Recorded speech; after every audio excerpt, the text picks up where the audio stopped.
$1 trillion to fund his infrastructure plan and another $25 billion to fund his long-promised border wall with Mexico. One senior White House official actually telling CNN that part of the reason the president isn't taking his State of the Union message on tour is because he doesn't like traveling, saying, quote, unless it's a big rally, he's usually not interested. That's really a departure from other presidents that have used the State of the Union and this point in the calendar as a springboard to sell their message.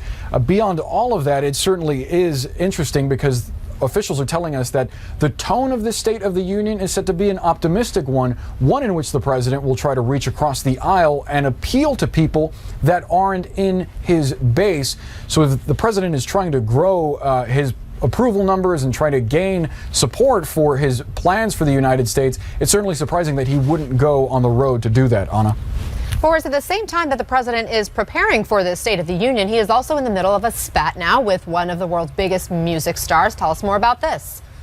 Yeah, the president taking to Twitter early this morning to target Jay-Z, the rapper and entertainment mogul, in part because Jay-Z was on the Van Jones show last night on CNN talking about the president and his consistent statements about African-American unemployment numbers being at historic lows, and the president taking credit for that.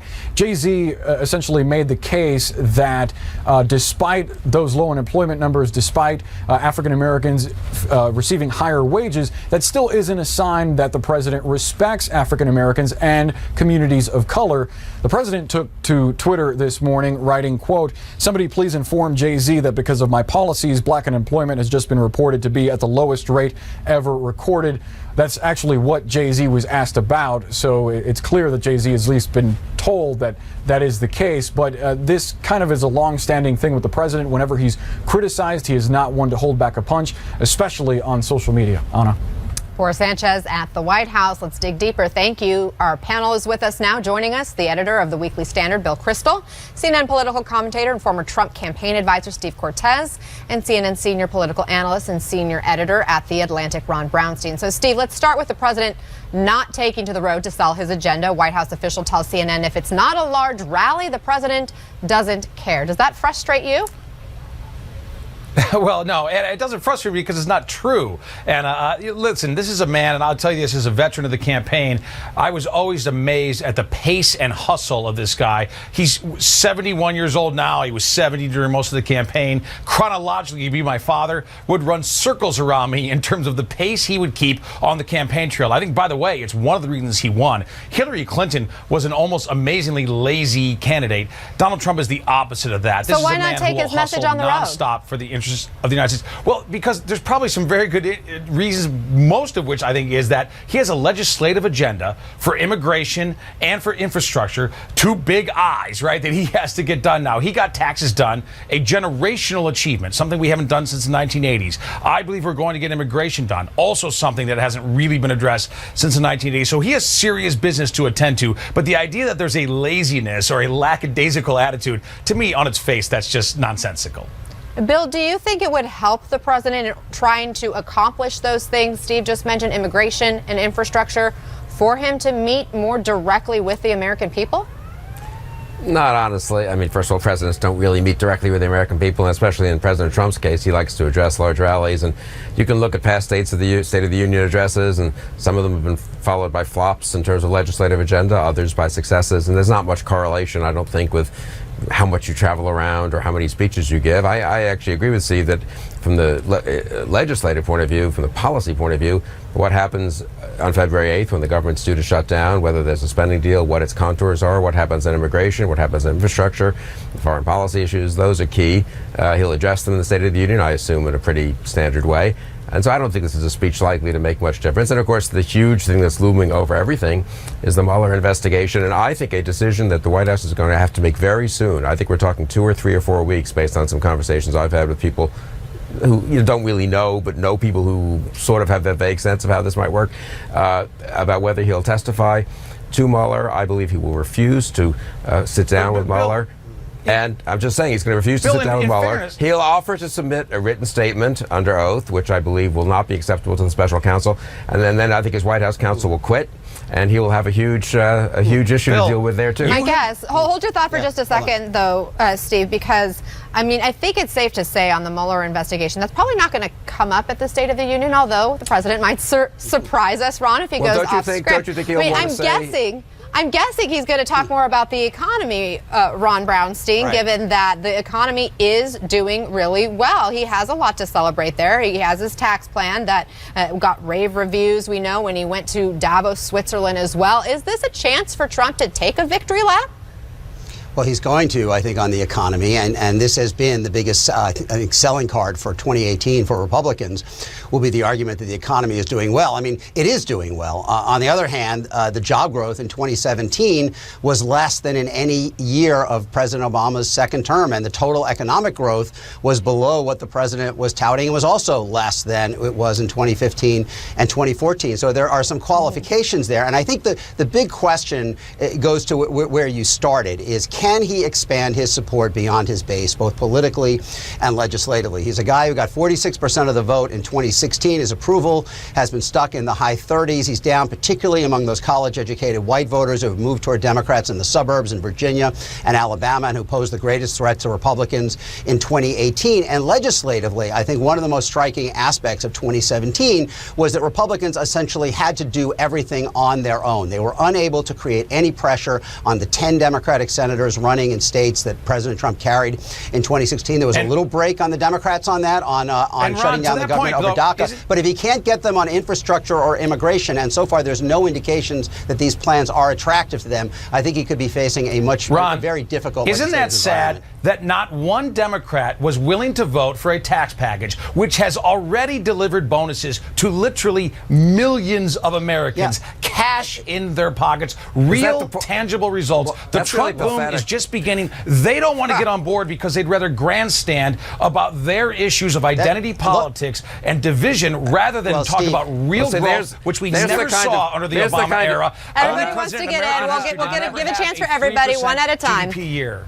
That's the kind of outreach, Anna, that the Trump people say they want to do to Democrats, and they can't resist in about 0.3 seconds attacking them. Fine, maybe the Democrats are wrong to oppose the tax bill. I believe the talking point now is supposed to be that you're reaching out to Democrats. It's just like you couldn't resist saying that Hillary Clinton was such a lazy and bad candidate. Didn't you get the Trump memo from last week that you're supposed to praise Donald Trump Bill, as the greatest, tell me what the president did right in the last year. Bill, tell me what he did right and what he should celebrate in this State of the Union. Bill, what has he done right? What has he done right in the last year? Can I answer? He appointed very good justices to the Supreme Court. Much of the deregulatory agenda was strong, and the economy is doing pretty well, and he's totally entitled to celebrate. Sounds pretty conservative to me. I said he's totally entitled. Okay, Ron gets a chance. Ron gets a chance to get in here. Let's let Ron speak. Steve, as far as I know, the Jerry Springer Show is off the air, so let's try to have a conversation. Look, I think that the question really becomes on all of these policy issues: has the president structured his proposal in a way that Democrats from these swing and even red-leaning states feel any pressure to join them? The tax bill had so much of its benefits tilted toward the top, over 60%, more than the Bush tax cut, and that they did not feel that pressure. On the health care bill, in most of the interior states, the principal beneficiaries under the ACA and the people who got the most addition and coverage were non-college whites, who are kind of these swing working class voters. It was so important to Trump. Democrats did not feel any need to join that bill. The immigration proposal that he's putting forward, which ties a solution to DACA not only to border security, but to this escalation of an attempt to significantly reduce legal immigration, which is a big movement from the Republican Party, where it was certainly 10 years ago, and I think Bill can talk about that. The fact that they're demanding big reductions in legal immigration, I think, is going to make it very hard for them to get any Democrats. Hold on. And then finally, on infrastructure, the idea of funding this mostly through private dollars in programs that are in projects that are supposed to generate revenue inherently will concentrate those projects on the big metros, not the kind of the rural areas that are more important in North Dakota and West Virginia and Missouri and the places where there's the big Senate races as well. So in all of those cases, he has not put together a plan that puts any pressure on Democrats to join with him. Okay, let me move the conversation to another topic, because I want to ask you about the president's tweet this morning, Steve, attacking rapper Jay-Z.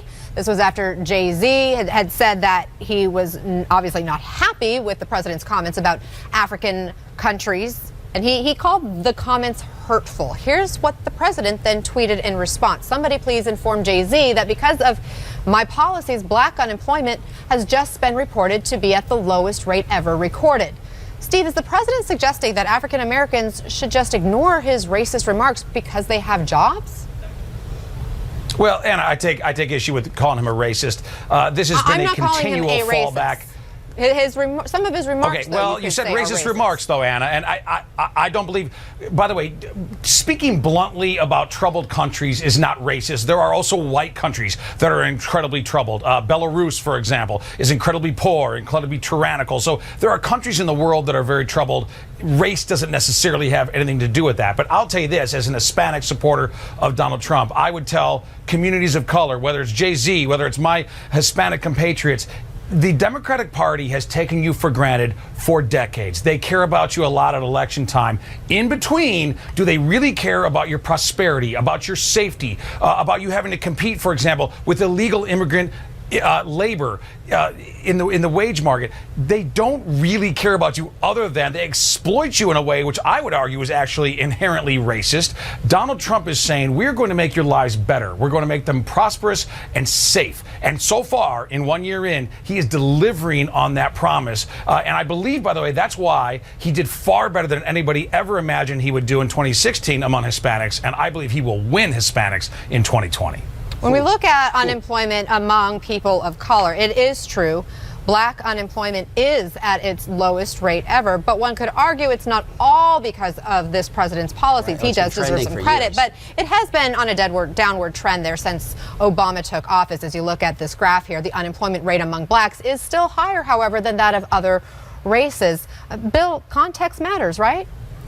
Sure, but again, I come back to, I think Ron made the right point. Look, if you can have a perpetual election campaign, other presidents have tried to do that too, but it is striking how much President Trump himself and his spokesman think their task is to keep bashing the Democrats, which I'm a Republican. It's okay with me. They've made a lot of mistakes, and I'm happy to criticize lots of things. Are you a about Republican, the Obama administration. Yes, I am. Actually, I worked in Republican in the White House for 4 years. It doesn't seem like Republican, it. Oh, Hold I'm on, sorry. Steve. I'm sorry if it wounds your something for me to criticize the current president. Doesn't wound anything on me, but doesn't seem like it to me. Good. Well, if I can finish, I'm sorry if it doesn't seem like it to you. If I can Please finish continue.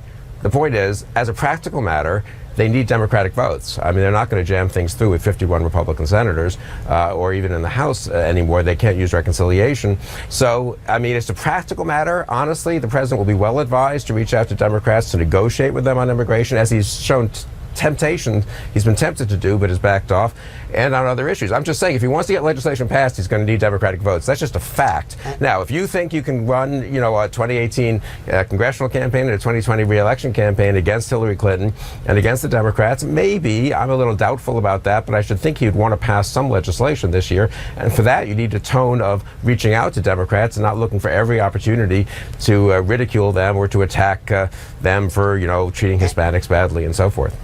Ron? And Anna, real quick, I think you get to the real tension here, because on the one hand, it is true, there are long-term trajectories in terms of the improved economic situation of Hispanics and African Americans, but it does provide the president a potential calling card in those communities, the fact that those trends are continuing under his presidency. The problem is you've got so many policies on the other side of the ledger. When Republicans are saying, when the president is endorsing plans to significantly reduce the ability of family members to U.S. citizens to sponsor their family members except for spouses and minor children, when you have all the fights over kind of policing in communities, when you have all the inflammatory tweets aimed at African American targets, including the latest one, it's very hard for that economic message to be heard when the president, when many in those communities feel the president is in essence saying he does not consider them full citizens or fully legitimate parts of the American community. From uncontrolled illegal immigration? It's blacks and Hispanics who suffer the most.